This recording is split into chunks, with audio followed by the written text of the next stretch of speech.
عجلنا له فيها ما نشاء لمن نريد ثم جعلنا له جهنم يصلاها مذموما مدحورا ومن أراد الآخرة وسعى لها سعيها وهو مؤمن فأولئك كان سعيهم مشكورا. وقال النبي صلى الله تبارك وتعالى عليه وسلم: يجاء بابن آدم يوم القيامة فيوقف بين يدي الله تعالى كأنه بذج فيقول الله سبحانه وتعالى: أرني ماذا قدمت؟ فيقول: يا رب جمعته وثمرته وتركته أكثر ما كان فارجعني آتك به كله. فيقول الله تعالى: أرني ماذا قدمت؟ فيقول: يا رب جمعته وثمرته وتركته أكثر ما كان فارجعني آتك به كله. فإذا عبد لم يقدم شيئا فيمضى به إلى النار أو كما قال صلى الله عليه وسلم. او بھائی اس کو ہٹا دو، نیچے رکھو، ہٹا دو. میرے محترم بھائی اور دوستو، اللہ تعالیٰ نے دنیا اور آخرت میں کامیابی کا صرف ایک راستہ بنایا ہے. ان الدین عند اللہ الاسلام، وہ صرف اسلام ہے. ومن یبتغ غیر الاسلام دینا، اسلام کو چھوڑ کر اگر کوئی اور راستے پر چلے گا فلن یقبل منہ، وہ قبول نہیں ہوگا. وهو فی الآخرۃ من الخاسرین، وہ آخرت میں ناکام ہو جائے گا. وہ آخرت کی ناکامی کیا ہے؟ الیکشن ہار جائے گا ہے یا بادشاہت ہار جائے گا یا اس اپنی عزت کو ہار جائے گا. وہ ناکامی بڑی خوفناک ہے. فصل ناکام ہو گئی، الیکشن ناکام ہو گیا، تجارت ناکام ہو گئی. یہ نہیں، وہ کیا ناکامی ہے؟ یہاں تو صرف اللہ کہہ رہا ہے اگر تم اسلام پر نہیں چلو گے نا تو میں قبول نہیں کروں گا. وَهُوَ فِي الْآخِرَةِ مِنَ الْخَاسِرِينَ، اور آخرت میں تمہارا سخت نقصان اور تم ناکام ہو جاؤ گے. اب وہ ناکامی کیا ہے؟ تو ایک اور قرآن کی آیت کو ساتھ ملائیں تو اللہ تعالیٰ فرما رہا ہے: قُلْ إِنَّ الْخَاسِرِينَ. اب تم انہیں بتاؤ کہ وہ ناکام لوگ کون ہیں. الَّذِينَ خَسِرُوا أَنفُسَهُمْ وَأَهْلِيهِمْ يَوْمَ الْقِيَامَةِ، جو اپنا آپ بھی ہار جائیں گے، اپنے اہل عیال مال بھی ہار جائیں گے. أَلَا ذَلِكَ هُوَ الْخُسْرَانُ الْمُبِينُ، اور بہت بڑی ناکامی کے وہ گھیرے میں آ جائیں گے. وہ کیا ہے؟ لَهُم مِّن فَوْقِهِمْ ظُلَلٌ مِّنَ النَّارِ، ان کے اوپر آگ کے پردے پڑ جائیں گے. وَمِن تَحْتِهِمْ ظُلَلٌ، ان کے نیچے بھی آگ ہوگی، اوپر بھی آگ نیچے بھی آگ.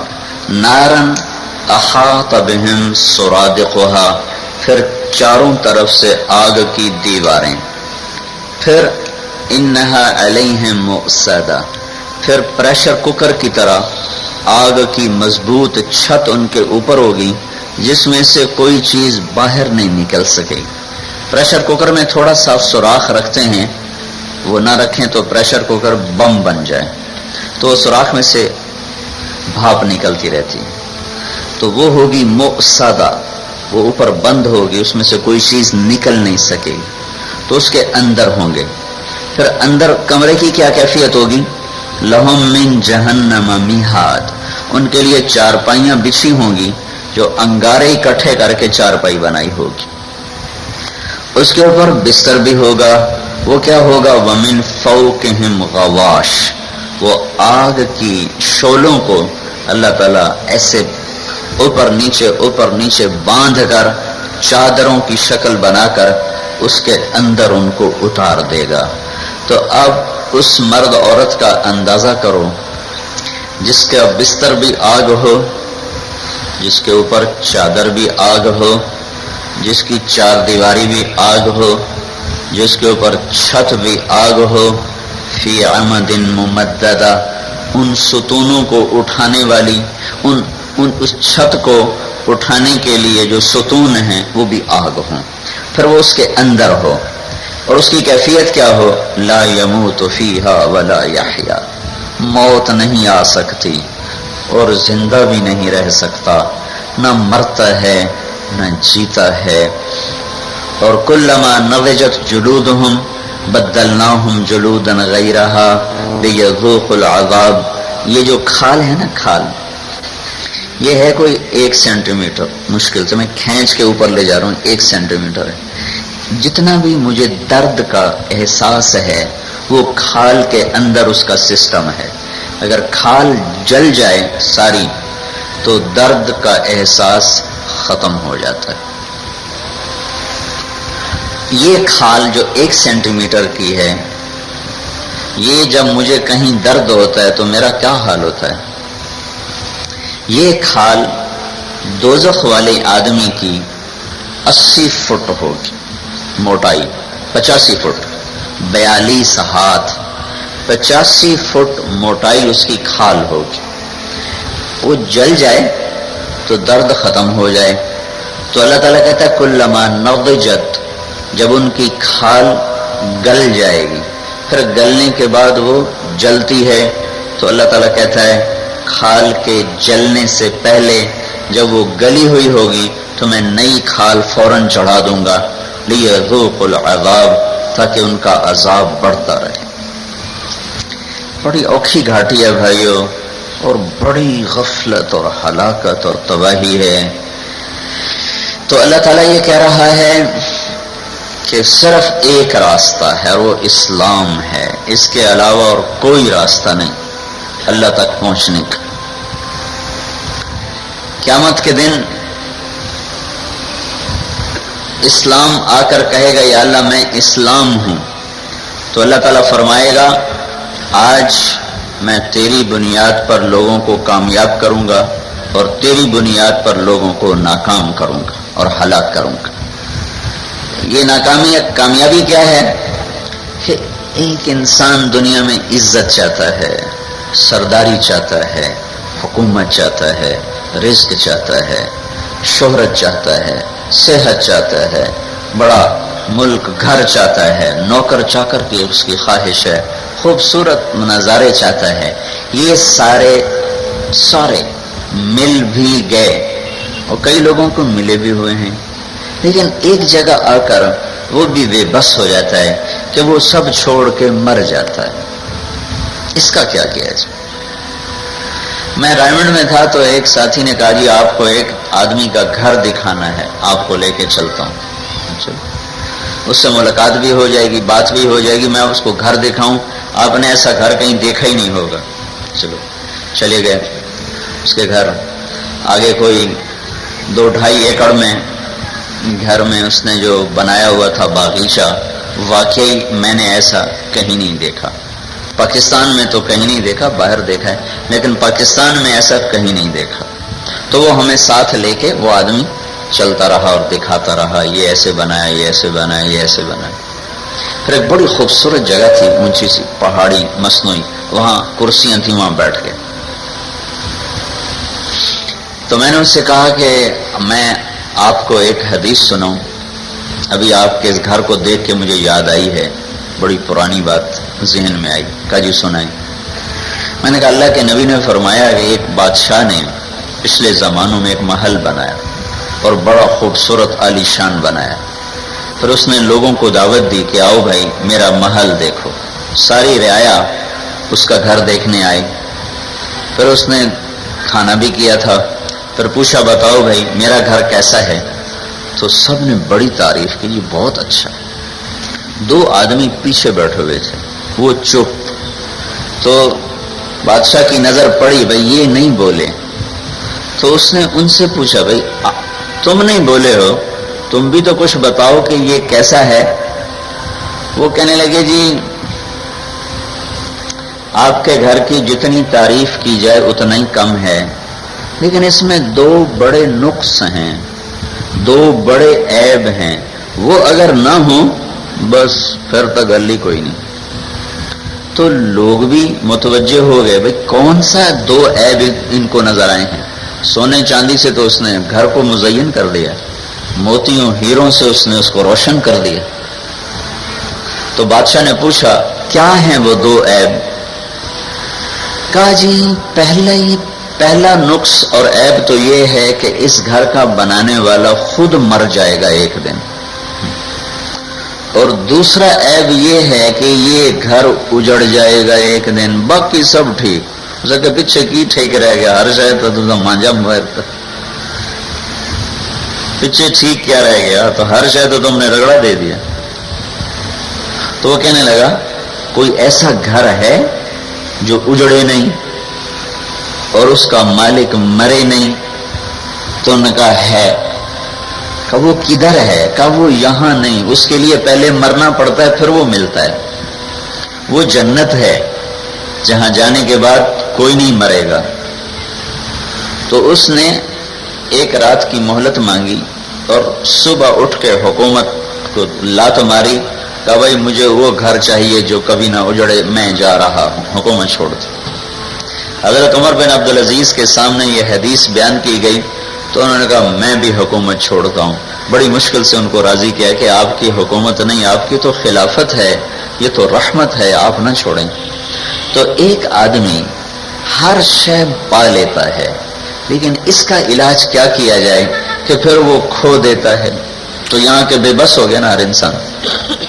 پھر 1998 میں گیا تھا 4 مہینے کے لیے امریکہ جماعت میں۔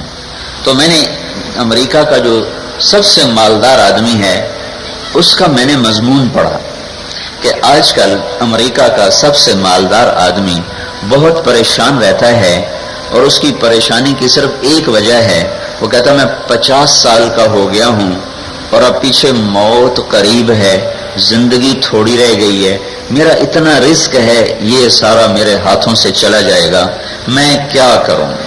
یہاں تو کچھ بھی نہیں ہو سکتا۔ تو لہذا اللہ تعالیٰ جب ایک رخ دکھاتا ہے، ہل اتاک حدیث الغاشیہ، تمہیں پتہ ہے اس دن کا جو تمہارے اوپر چھا جائے گا؟ کہ نہیں یا اللہ تو بتا۔ تو اللہ ایک دم دوزخ کو سامنے لاتا ہے، وجوہ یومئذ خاشعہ عاملہ ناصبہ تصلی نارا حامیہ تسقى من عین آنیہ لیس لهم طعام الا من ضریع لا یسمن ولا یغنی من جوع۔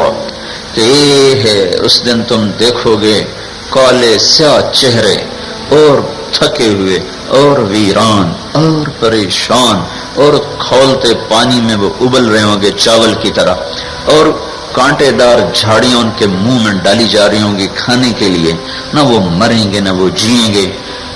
پھر ایک دم اللہ تصویر کا دوسرا رخ لاتا ہے کہ ڈرو نہیں، ایک رخ اور ہے، وجوہ یومئذ ناعمہ، کچھ چہرے بڑے خوبصورت ہوں گے، بڑے تر و تازہ ہوں گے، لسعیہا راضیہ، اپنی محنت پر آج وہ بڑے خوش ہوں گے، پانی میں اپنی محنت پر آج وہ بڑے خوش ہوں گے۔ ہے ادھر کہاں ہوں گے؟ فی جنت عالیہ، بڑی اونچی جنت ہے جہاں ان کا ٹھکانہ ہوگا۔ اس میں کیا ہوگا؟ لا تسمع فیہا لاغیہ، اس میں کوئی لڑائی جھگڑا فساد اور کوئی گناہ کی چیز نہ ہوگی اور کوئی دل آزاری کا سامان نہ ہوگا۔ فیہا عین جاریہ، ساحل پہ لوگ جاتے ہیں سیر کرنے، ہماری جماعت گئی ٹرینیڈاڈ، اس کا ساحل 6 بر اعظم کے لوگ اس کے سمندر پر سیر کرنے آتے ہیں۔ ہمیں بھی لے گئے ساتھی دکھانے کے لیے، اندر سمندر میں بھی لے گئے، وہاں ذاتی کشتی ہیں تو ایک کشتی میں بٹھا کے اندر لے کے، تو دنیا سے خلقت آتی وہاں سیر کرنے، اور ریت یا کچھ بھی نہیں، کچھ تھوڑے سے باغات ہیں، کچھ تھوڑا سا سبزہ ہے، بس اس کے پیچھے 6 بر اعظم کے لوگ وہاں پھر رہے تھے پاگلوں کی طرح۔ پانی ہو کنارہ ہو، یہ انسانی ایک کمزوری ہے، تو اللہ اسی کمزوری کو کہہ رہا ہے فیہا عین جاریہ، بہتے ہوئے چشمے اور دریا ہوں گے، اس کے کناروں پر کیا ہوگا؟ سرر موضوعہ، تمہارے لیے تخت بچھے ہوں گے، وَأَكْوَابٌ مَوْضُوعَةٌ سُرُرٌ مَرْفُوعَةٌ، تمہارے لیے تخت بچھے ہوں گے، وَأَكْوَابٌ مَوْضُوعَةٌ، اور تمہارے لیے جام شراب کے بھر کے رکھے ہوں گے، ساتھ مینا بھی اور ساغر بھی، سراہی بھی اور جام بھی، اور پھر اس کے ساتھ فاکہۃ مما یتخیرون، پھل بھی ہوں گے. پھر اس کے ساتھ لحم طیر مما یشتہون، تمہارے پسند کا کھانا بھی ہوگا. پھر اس کے ساتھ حور عین کامثال اللؤلؤ المکنون، خوبصورت لڑکیاں ہوں گی جن کو ہم نے تمہارے نکاح میں خود دیا ہوگا. وزوجناہم بحور عین، وہ ایسی لڑکیاں ہیں کہ سمندر میں تھوک ڈالیں تو ساتوں سمندر میٹھے ہو جائیں گے، اور سورج کو انگلی دکھائیں تو سورج نظر نہیں آئے گا، اور دوپٹہ ہوا میں لہرا دیں تو سارے جہان میں خوشبو بھی پھیل جائے، روشنی بھی پھیل جائے. ایک بال توڑ کے زمین پہ ڈالو، سارا جہان معطر ہو جائے، روشن ہو جائے. تو یہ سب کچھ تمہارے ساتھ ہوگا. وَنَمَارِقُ مَصْفُوفَةٌ وَزَرَابِيُّ مَبْثُوثَةٌ، اور قالین بھی بچھے ہوئے ہوں گے، گاؤ تکیے بھی لگے ہوں گے، تخت بھی بچھے ہوں گے، جام بھی ہوگا، ساغر بھی ہوگا، سراہی بھی ہوگی، خدام بھی ہوں گے، انہار بھی ہیں اور اشجار بھی ہیں اور پھل بھی ہیں اور پرندے بھی ہیں اور قالین بھی ہیں، اور تمہارے لیے خوبصورت جنت کی لڑکیاں بھی ہیں. جب یہ سب کچھ اکٹھا ہو دنیا میں تو سب گناہ کی شکل بنتی ہے، لڑائی جھگڑا فساد، کوئی شراب پی کے ادھر گرا پڑا ہے، کوئی ادھر گرا پڑا ہے، اور قتل غارت کیا کچھ ہو جاتا ہے. تو اللہ نے کہا لا يسمعون فیہا لغوا ولا تأثیما، یہ ساری محفل ہوگی، سارا منظر ہوگا، لیکن نہ اس میں گناہ ہوگا، نہ اس میں کوئی لڑائی جھگڑا اور فساد ہوگا. الا قیلا سلاما سلاما، یہ سلامتی کی محفل ہوگی، ہر طرف سے سلام ہی سلام ہوگا. پھر یہ محفل کی لذت تھوڑی ہے، اس سے ایک اعلیٰ درجے کی لذت اللہ تعالیٰ نصیب فرمائے گا کہ چاروں طرف سے فرشتے آ کر صف بنا کر کھڑے ہو کر سب کو سلام پیش کریں گے. عزت کی جو لذت ہے وہ باقی چیزوں سے زیادہ ہے. وجاہت اور قیادت اور سرداری کی جو لذت ہے وہ عورت سے، شراب سے، مال سے زیادہ ہے. تو اللہ تعالیٰ اس سے اگلا منظر پیش کرے گا. والملائکۃ یدخلون علیہم من کل باب، چاروں طرف سے فرشتے آ کر کہیں گے سلام علیکم سلام علیکم. لاکھوں کروڑوں فرشتوں کا انہیں سلام پیش کیا جائے گا. تو ایسے عرشوں پر اڑ جائیں گے کہ ہمیں فرشتے سلام کر رہے ہیں. پھر وہ کہیں گے بھی صحیح بھائی یہ سلام کیسا ہے؟ تو انہیں کہا جائے گا بما صبرتم، جو تم نے دنیا میں صبر کیا. تو ایک مرتبہ اور اونچا چلے گئے تو اس کی لذت ابھی باقی ہوگی کہ سب سے اعلیٰ درجے کی شان اللہ جنت میں ظاہر فرمائے گا، اور جنت کی سب سے اعلیٰ درجے کی نعمت اللہ تعالیٰ ظاہر فرمائے گا کہ ایک دم اللہ کا عرش ایسے پھٹ جائے گا اور اللہ خود سامنے آ جائے گا، اور سارے جنت والوں سے کہے گا سلام قولا من رب الرحیم، میرے بندو آج تمہارا رب بھی تمہیں سلام پیش کرتا ہے.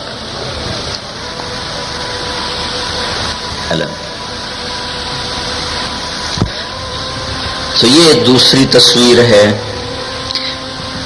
تو اللہ تعالیٰ نے کہا ان الدین عند اللہ الاسلام، اب دین صرف ایک ہے، اسلام. یہ جو تبلیغ کی محنت ہے یہ اس اسلام پہ آنے کی محنت ہے. یہ شروع ہوتا ہے عبادت سے اور ختم ہوتا ہے اچھے اخلاق پر. اللہ کے نبی نے دین کو تشبیہ دی ہے ایک گھر کے ساتھ. بنی الاسلام علی خمس، اسلام کی بنیاد 5 چیزیں ہیں. تو بنیاد گھر کی ہوتی ہے، بنیاد عمارت کی ہوتی ہے. اسلام تو چند صفات ہیں، صفات کوئی گھر نہیں ہوتا، صفات کی کوئی دیوار نہیں ہوتی، کوئی اس کی کھدائی کر کے بنیاد نہیں ہوتی، کوئی چھت نہیں ہوتی.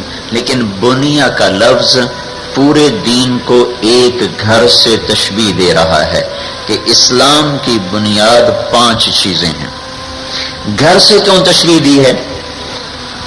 کہ دنیا میں نا ہر انسان کی فطری خواہش ہے کہ گھر میرا اپنا ہو، چاہے 2 مرلے کا ہو، اپنا ہو. ہماری، میں نے ایک آدمی سے کہا کتنے لوگوں سے خود سنا یہ ہماری کیا زندگی ہے، آج تک گھر ہی اپنا نہیں بنا سکے، کرائے کے گھر میں رہ رہے ہیں. تو یہ ہر انسان کی فطری خواہش ہے، کہتا گھر میرا اپنا ہو. جب وہ اپنا گھر بناتا ہے نا تو اسے وہ ٹوٹ کے چاہتا ہے، اس کا گھر اس کے دل میں اتر جاتا ہے. تو بنیا کے لفظ سے ایک احساس ہمارے نبی نے بیدار کیا ہے کہ جیسے تم بھائی والا کے گھر سے پیار کرتے ہو ایسے ہی اپنے دین سے بھی پیار کرو. جیسے تم اس کی عورتیں صبح صبح جھاڑو دے رہی ہیں، صفائی کر رہی ہیں، اس کو صاف ستھرا رکھ رہی ہیں، ایسے ہی میرے دین کو صاف ستھرا رکھو. کوئی آ کے تمہاری دیوار کو توڑنا شروع کرے تو لڑو گے اس کے ساتھ. ایسے کوئی میرے دین پر حرف آئے تو اس کے لیے اپنی جان کے نذرانے پیش کرو. جیسے تم گھر پر فدا ہوتے ہو تو یہ دین ایک گھر ہے. تمہارے گھر سے جب تم مرو گے تمہاری اولاد تمہیں خود اٹھا کے قبر میں ڈال دے گی اور گھر پہ بیٹھ کے لڑائیاں کرے گی، اے حصہ میرا، اے تیرا، اے میں دیونا نہیں، اے ابا میں نے وہاں پہ لکھ کے دے گیا ہے. یہ تمہاری اس پہ لڑائیاں ہوں. اور جب دین کا گھر بنا لو گے تو یہ گھر تمہارے ساتھ ہوگا، قبر میں بھی ساتھ ہوگا، حشر میں بھی ساتھ ہوگا. اسی کی چھاؤں اور چھت میں تم جنت میں پہنچنے والے بن جاؤ گے. میرے دین سے ایسا ہی پیار کرو جیسے گھر سے پیار کرتے ہو. تو گھر شروع ہوتا ہے بنیاد سے. تو بھائی اسلام پر حکومت نہیں چلا سکے گی، یاد رکھو. حکومتیں نہ دین کو لا سکتی ہیں نہ دین کو مٹا سکتی ہیں. یہ انسان خود دین کو مٹاتا ہے اور خود دین کو لاتا ہے. کوئی کسی حکومت کے پاس ایسی طاقت نہیں ہے کہ دل میں ایمان کا نور روشن کر دے.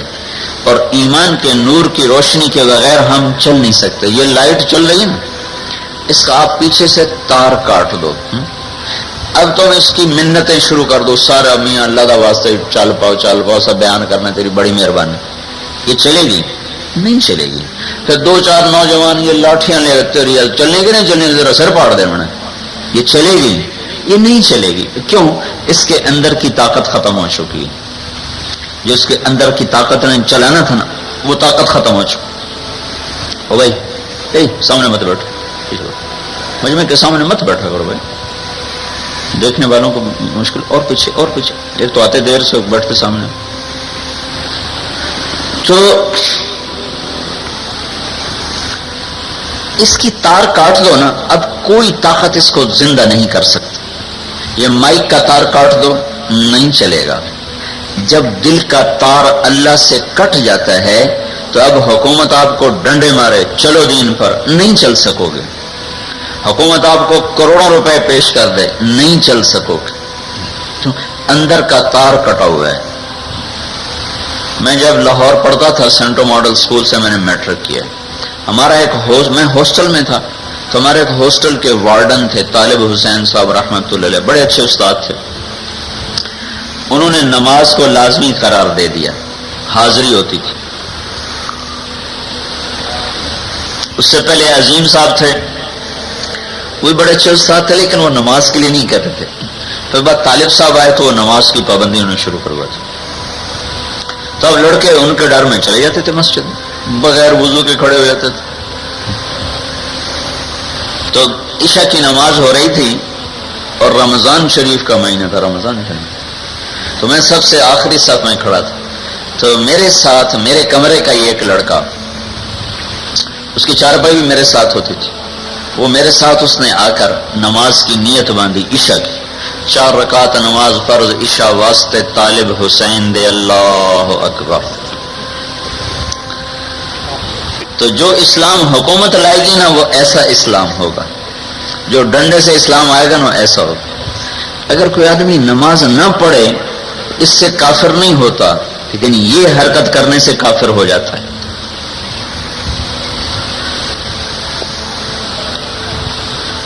تو جب دل کا تار کٹ جائے تو اسے حکومت طاقت سے لالچ سے نہیں چلا سکتی. یہ تار اللہ سے جڑے، یہ آپ محنت کرو گے تو جڑے گا، میں محنت کروں گا تو جڑے گا. یہ اتنا سستا سودا نہیں ہے کہ اللہ مفت میں دے دے. باپ کی وراثت مفت میں مل جاتی ہے، دنیا مفت میں آ جاتی ہے، لیکن میرے بھائیو یہ ایمان کا نور یہ مفت میں نہیں ملتا ہے. لہذا ہم سب کو دین پر چلنا سیکھنا بھی پڑے گا، محنت بھی کرنی ہوگی. محنت نہیں کریں گے اور جی حکومت نو آخو ٹھیک ہوگے پھر اسی ٹھیک ہوں گے، تو یہ نادانی والی بات ہے. حکومت کے پاس اتنے پہرے دار نہیں ہیں کہ وہ نماز کے اوپر سب کو نماز پر لے جائیں اور پھر دیکھیں کہ وضو کون کر رہا ہے، سنجا کون کر رہا ہے، اللہ کے لیے کون پڑھ رہا ہے، حکومت کے لیے کون پڑھ رہا ہے، یہ کون چیک کر سکتا؟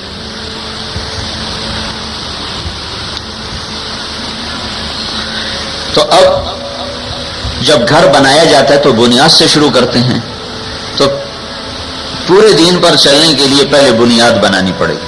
بنیاد میں پہلی چیز لا الہ الا اللہ محمد رسول اللہ۔ اس کی مثال ہے جیسے ہم کھدائی کرتے ہیں، کھدائی کے بغیر تو بنیاد بن ہی نہیں سکتی نا، ٹھیک ہے نا؟ کھدائی کے بغیر بنیاد کا کوئی تصور نہیں، لہذا کھدائی ہے لا الہ الا اللہ محمد رسول اللہ، دل کے اندر، دل کے سارے گوشوں کو کھود کھود کے اس کے اندر لا الہ الا اللہ کو بٹھانا اور اس کو مضبوط کر کے جمانا، یہ پہلی محنت ہے۔ پھر اس کے اوپر چنائی کر کے اس کو لانا زمین تک اور زمین سے اوپر اٹھانا، وہ نماز، روزہ، حج اور زکوٰۃ ہے۔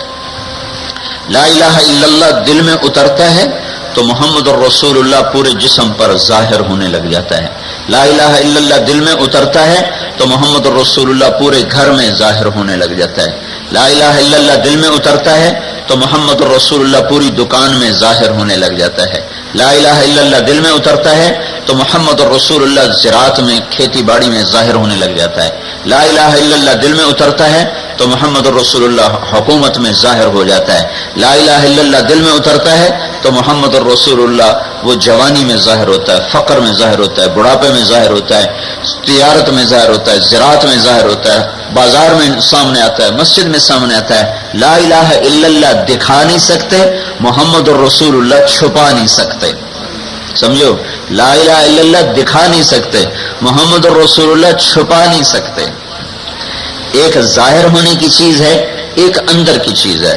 لا الہ الا اللہ کا اندر میں ہونا، اس کی دلیل محمد الرسول اللہ بنے گا کہ یہ کلمے کا لازمی جز ہے۔ پہلے نبیوں کے جانے کے بعد کلمے کا دوسرا حصہ بدل جاتا تھا۔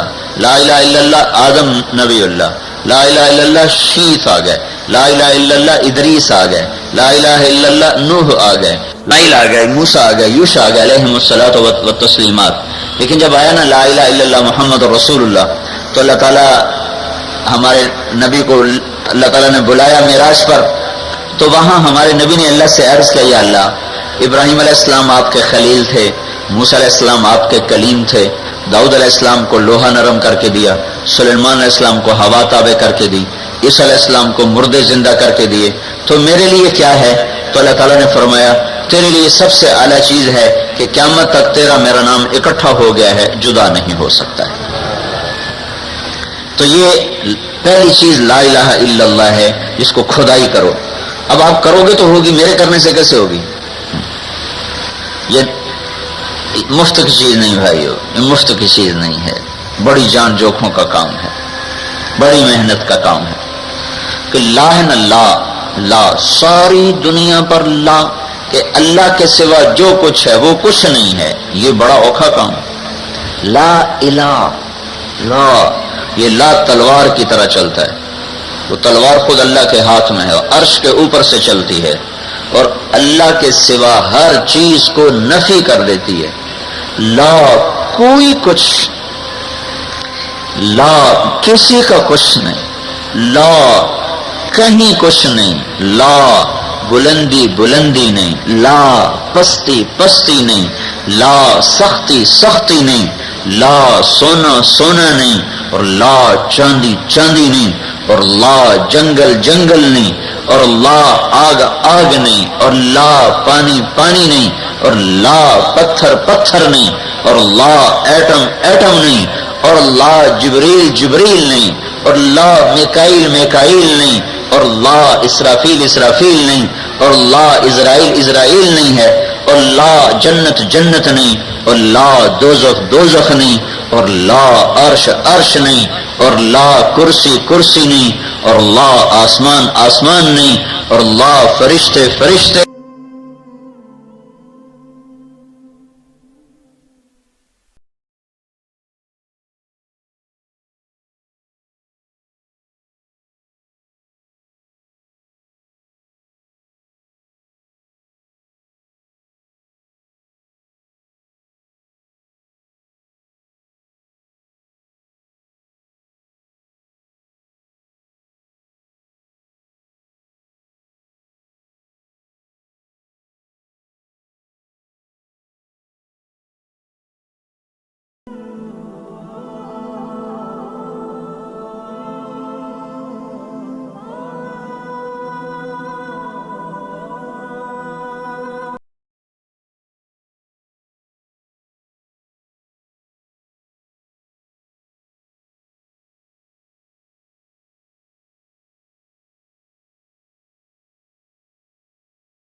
فرشتے نہیں، اور لا انسان انسان نہیں، اور لا بازار بازار نہیں، لا لا لا لا کوئی کچھ نہیں، الا اللہ، اللہ ہی سب کچھ ہے۔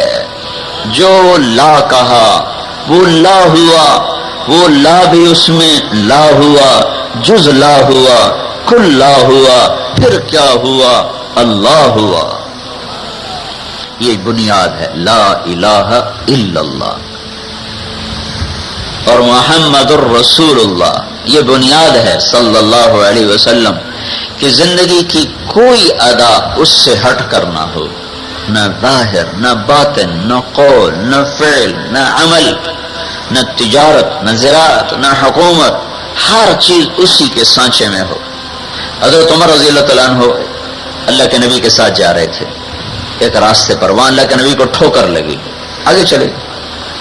آپ کے وفات کے بعد حضرت عمر جب وہاں سے گزرتے ٹھوکر کھاتے، اور بھائی یہاں کیا ہے، آپ کیوں ٹھوکر کھا رہے ہو؟ کہا ادھر میرے نبی نے ٹھوکر کھائی تھی، میں بھی ٹھوکر کھاؤں۔ ہر چیز میں، حالانکہ یہ کوئی سنت نہیں ہے، یہ سنت نہیں ہے، قدرتی ہے، پتھر پڑا تھا دیکھا نہیں، ٹھوکر لگ گئی۔ عبداللہ بن عمر عرفات سے نکلے، مزدلفہ سے پہلے ایک جگہ اونٹنی کو اتارا، ایک جگہ بیٹھے جیسے پیشاب کیا ہو، واپس آئے تو اپنے غلام نافع سے کہنے لگے، نافع کیا خیال ہے، میں کدھر گیا تھا؟ کہا جی آپ پیشاب کرنے گئے تھے۔ کہا نہیں، میں تو ابھی بھی وضو سے ہوں۔ تو یہاں کیا کیا ہے؟ کہ جب میں حج میں اللہ کے نبی کے ساتھ تھا اور آپ عرفات سے باہر نکلے تھے مزدلفہ جانے کے لیے، تو یہاں آپ نے اونٹنی کو بٹھایا تھا، وہاں بیٹھ کے استنجا کیا تھا، میں نے اپنے نبی کی نقل اتاری ہے۔ بنیاد بن گئی، بنیاد اندر مضبوط اٹھان ہے۔ اب یہ وہ لوگ نہیں ہیں جو یہ کہیں گے سنت دی خیر ہے، کرو تو ثواب ہے، نہ کرو تو گناہ تو کوئی نہیں۔ اس کا مطلب ہے بنیاد اکھڑی پڑی ہے۔ تو لا الہ الا اللہ محمد رسول اللہ یہ پہلی محنت ہے۔ پھر اس کے ساتھ نماز ہے، نماز اس بنیاد کے اوپر چنائی ہے، اور لا الہ الا اللہ کے ساتھ تعارف ہوتا ہے، اور نماز کے ساتھ یہ تعارف تعلق میں بدلتا ہے۔ سمجھ، یہ کلمہ معرفت ہے، لا الہ الا اللہ کلمہ معرفت ہے، اس سے اللہ کی پہچان ہوتی۔ پہچان پہلا کام ہے، تعلق دوسرا کام ہے۔ تو نماز کے ذریعے سے اللہ کا تعلق ملتا ہے، اور نماز وہ جس میں آدمی کہے اللہ اکبر تو پھر اللہ کے سوا کسی کا دھیان نہ آئے، وہ نماز۔ اقم الصلاۃ لذکری، اللہ تعالیٰ کہہ رہا موسیٰ میری یاد میں نماز پڑھا کر، وہ نماز۔ نمازی 5 طرح کے ہوتے ہیں۔ ایک نمازی وہ ہیں جو کبھی پڑھنا شروع کر دیتے ہیں، کبھی چھوڑ دیتے ہیں، کبھی 2 پڑھ لیتے ہیں، کبھی 3 پڑھ لیتے ہیں، کبھی 5 پڑھ لیتے ہیں، کبھی 4 پڑھ لیتے ہیں، کبھی 1 پڑھتے ہیں، کبھی 5 چھوڑ دیتے ہیں۔ یہ بے نمازی بھی نہیں، نمازی بھی نہیں، یہ دوزخ میں جائے گا۔ دوسرا نمازی ہے جو پڑھتا تو 5 ہیں پر غافل کھڑا رہتا، اس کو پتہ ہی نہیں میں کہاں کھڑا ہوں، اس کی ڈانٹ ڈپٹ ہوگی۔ تیسرا نمازی ہے جو نماز کو بنانے کی کوشش کرتا ہے، کبھی اللہ کے سامنے، کبھی گھر کے سامنے، تو اس کوشش کی وجہ سے اللہ اس کو معاف کر دے گا۔ ابھی نماز کا صلہ شروع نہیں ہوا، نماز کا اجر ابھی شروع نہیں ہوا۔ پہلا دوزخ میں، دوسرے کی ڈانٹ ڈپٹ، تیسرے کی معافی۔ نماز کا صلہ، نماز کا اجر وہاں سے شروع ہوتا ہے جب آدمی کہتا ہے اللہ اکبر، پھر وہ اللہ کے سامنے ہوتا ہے، اور سلام پھیرنے تک اسے کوئی یاد نہیں ہوتا۔ یہ 4تھے درجے کا نمازی قرآن کا نمازی ہے اور حدیث کا نمازی ہے، اور وہ نماز کے بعد ہے نماز بے حیائی سے روکتی ہے، نماز برائی سے روکتی ہے، نماز پڑھو اللہ رزق دے گا، نماز جنت کی چابی ہے، نماز چہرے کا نور ہے، نماز امراض سے شفا ہے، نماز غیبی دروازے کھلواتی ہے۔ یہ وہ نماز ہے، وہ اللہ اکبر اور پھر اللہ ہی اللہ۔ 5ویں درجے کی نماز ہے جو آدمی کو مقربین میں لے آتی ہے، وہ ہے جو اللہ کے نبی نے فرمایا تھا جعلت قرۃ عینی فی الصلاۃ، میری آنکھوں کی ٹھنڈک نماز ہے، کہ آپ کو راحت محسوس ہوتی تھی، آنکھوں کی ٹھنڈک نماز بن جائے۔ یہ 5ویں درجے کا نمازی ہے، وہ تو بہت خال لوگ ہیں۔ 4تھا درجہ حاصل کرنا ضروری ہے، اور تیسرے پر آئے بغیر نجات نہیں ہے۔ لیکن بھائیو نہ پڑھنے سے یہ پڑھنا کروڑوں درجے بہتر ہے. کہ یہ نہ آئے پھر ایسی نماز کا کیا فائدہ؟ ایسی نماز کا فائدہ یہ ہے کہ شاید کبھی کوئی سجدہ اللہ کو پسند آئے اور سارے ہی قبول ہو جائیں. نہ پڑھنا تو تکبر کی سب سے بڑی علامت ہے. سنو، سب سے بڑا متکبر کافر ہوتا ہے. سب سے بڑا متکبر جو خالق کو بھی نہ مانے. کافر کے بعد سب سے بڑا متکبر بے نمازی ہوتا ہے. جو نماز نہ پڑھے وہ سب سے بڑا متکبر ہے علماء کے نزدیک. کیونکہ شیطان نے کہا تھا نہیں سجدہ کرنا. کیوں؟ میں وڈا تے چھوٹا، میں آگدا ہے مٹی دا، میں نہیں سجدہ کرنا. سجدے سے پیچھے ہٹنا تکبر کی نشانی ہے. سجدہ تواضع کی نشانی ہے. سجدے سے ہٹنا تکبر کی نشانی ہے. تو بھائیو کوئی بے نمازی نہ رہے. نماز پڑھے پھر نماز کو بنانے کی کوشش کرتا چلے تو تعلق بن جائے گا. پھر جب مال بھی خرچ ہو نا، جب مال بھی خرچ ہو تو وہ تعلق محبت میں بدلنا شروع ہو جاتا ہے. مال لگائے بغیر محبت نہیں پیدا ہوتی. مال لگائے بغیر محبت نہیں پیدا ہوتی. تو اس کے ساتھ اللہ نے زکوٰۃ کو رکھا. یہ تیسری بنیاد ہے. قرآن میں 82 دفعہ حکم آیا ہے مال خرچ کرنے کا، اور اس میں 10 دفعہ زکوٰۃ کا حکم ہے. اقیموا الصلاۃ وآتوا الزکاۃ، یہ قرآن میں 9 دفعہ آیا ہے. اقیمنا الصلاۃ وآتینا الزکاۃ، یہ عورتوں کو حکم دیا ہے. تو یہ ایک ملا کر 10 دفعہ تو ہے زکوٰۃ کا حکم. باقی 72 دفعہ اللہ تعالیٰ ترغیب دے رہا ہے مال خرچ کرو، مال خرچ کرو، مال خرچ کرو. تو اس میں غریب کو بھی اللہ شوق دلا رہا ہے اور مالدار کو بھی شوق دلا رہا ہے کہ مالدار کو تو اللہ کہہ رہا ہے زکوٰۃ بھی دے، زکوٰۃ سے اوپر بھی دے. اور غریب کو اللہ کہہ رہا ہے اگرچہ تیرے اوپر زکوٰۃ فرض نہیں ہے پر مجھ سے یاری لگانی ہے تو میرے نام پہ کچھ لگا صحیح، میرے نام پہ لگاؤ صحیح. اس کے بغیر تعلق نہیں بنتا. ایک صحابی نے وہ رات کو اٹھ کر کہنے لگے یا اللہ تو کہتا ہے تیرے نام پہ مال خرچ کریں، مال تو نے دیا نہیں، اب میں کیا کروں؟ یاری کھری ہوتی نہیں جب تک مال نہ لگے. تو یا اللہ جس نے میری بےزتی کی اور میری عزت کو اس نے زد پہنچائی، نقصان پہنچایا، تو میرا اس پہ حق بن گیا.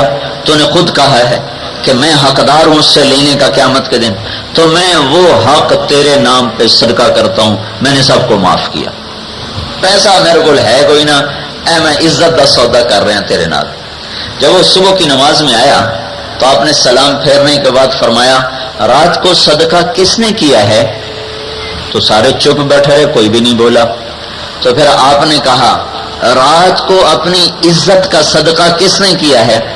تو پھر وہ کھڑا ہو گیا کہ یا رسول اللہ میں رات اللہ سے باتیں کرتا رہا کہ پیسہ تو دیتا نہیں کہ میں لاواں، تو چل میں اپنی عزت ہی لا دینا تیرے نام سے. تو اللہ تعالیٰ کے نبی نے فرمایا تیرا یہ صدقہ اللہ نے قبول مال میں لکھ دیا ہے.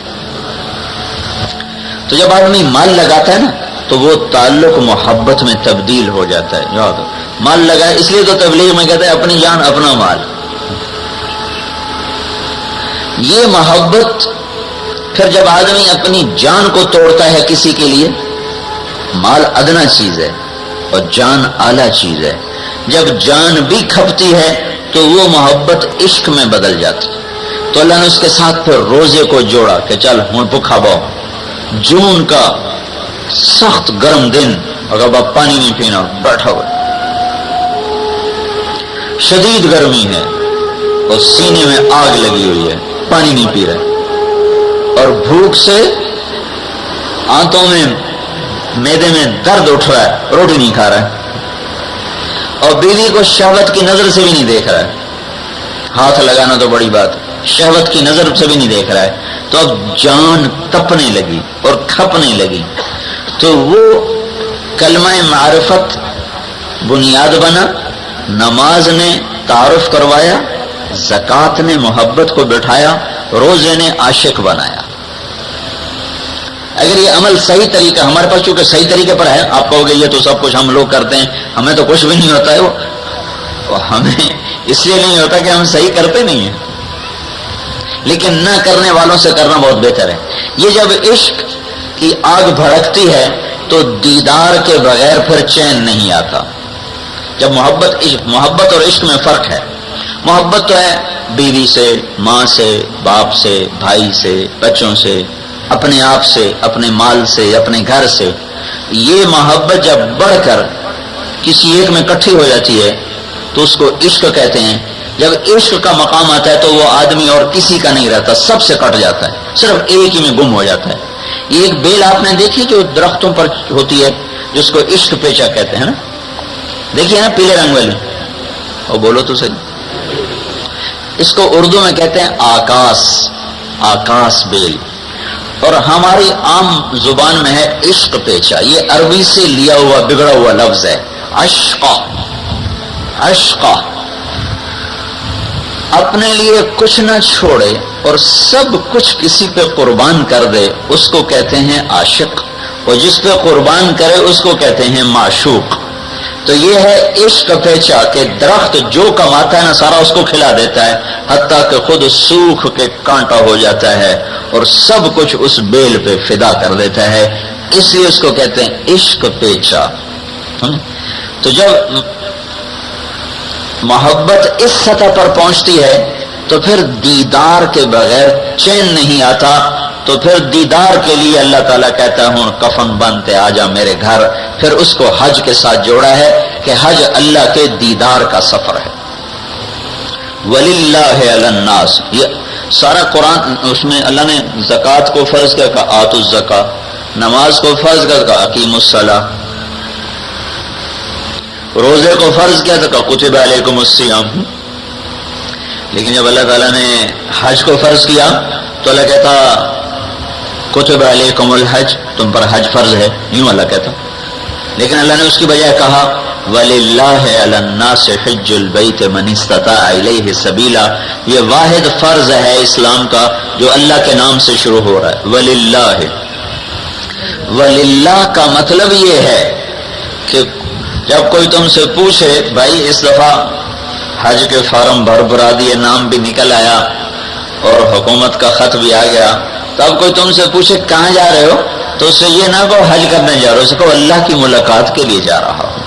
وَلِلَّهِ عَلَى النَّاسِ، اللہ نے اپنے نام سے شروع کیا ہے.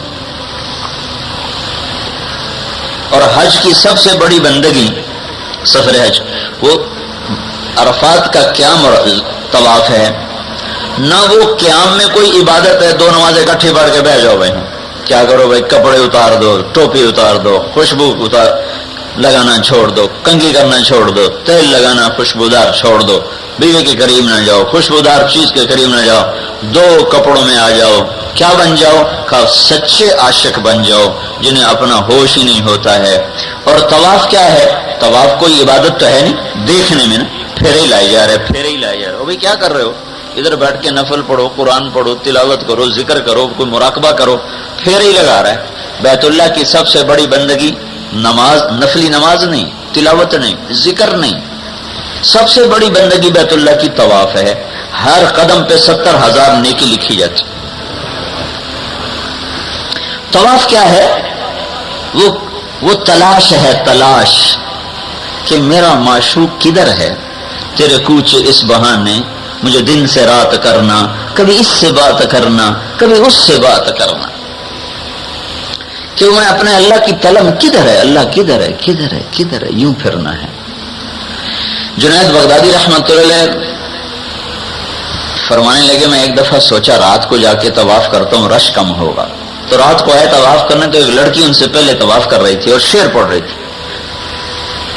اب الحب ان یخفا وکم قد قتمتہ فاصبح عندی قد اناخ وطنبا. میں نے تو محبت کو بڑا واسطہ دیا کہ میرے ویڑے نہ آ، میرے آنگن میں نہ آ، پر محبت نے میری ساری منتیں سماجتیں رد کر کے میرے گھر میں آ کے ڈیرے ڈال دیے، خیمے گاڑ دیے، اور میں اپنے محبوب میں گم ہو گئی. اب میں اسی کے دیدار میں بھٹکتی پھرتی ہوں. ان اشعار کا ظاہر عجیب سا ہے نا. تو جنید جیسا عارف باللہ رحمت اللہ علیہ بھی وہ ایک دفعہ نا اس لڑکی کے اشعار سے دوسرا مطلب لے کے کہنے لگے، اے لڑکی کیا کہہ رہی ہے بیت اللہ میں؟ تو آئے کہنے لگی بالوصنی، ارے میاں تو میرا مطلب ہی نہیں سمجھا. تمہیں خبر ہے میں کس کی محبت میں، عشق میں یہ شعر کہہ رہی ہوں؟ جس نے مجھے اٹھایا اور یہاں آ کے پھرایا، میں تو اس کے عشق میں بول رہی ہوں، تو کیا سمجھا ہے؟ پھر کہنے لگی کس کا طواف کر رہے ہو؟ کہنے کس کا طواف کر رہے ہو؟ تو جنید کہنے لگے بیت اللہ کا۔ تو اس نے ایسے آسمان کی طرف سر اٹھایا اور ہنسنے لگی اور کہنے لگی میرے مولا کیسی دیوانی ہے تیری دنیا جو تجھے چھوڑ کر پتھروں کا طواف کرتے ہیں۔ تو جنید کہنے لگے میں بے ہوش ہو کے گر گیا، جب ہوش آیا تو لڑکی جا چکی تھی۔ تو بھائیو اب بتاؤ یہ جو بنیاد ہے یہ کوئی حکومت تمہارے اندر اتار سکتی؟ یہ آپ خود کرو گے تو یہ چیز پیدا ہوگی، نکلنا پڑے گا۔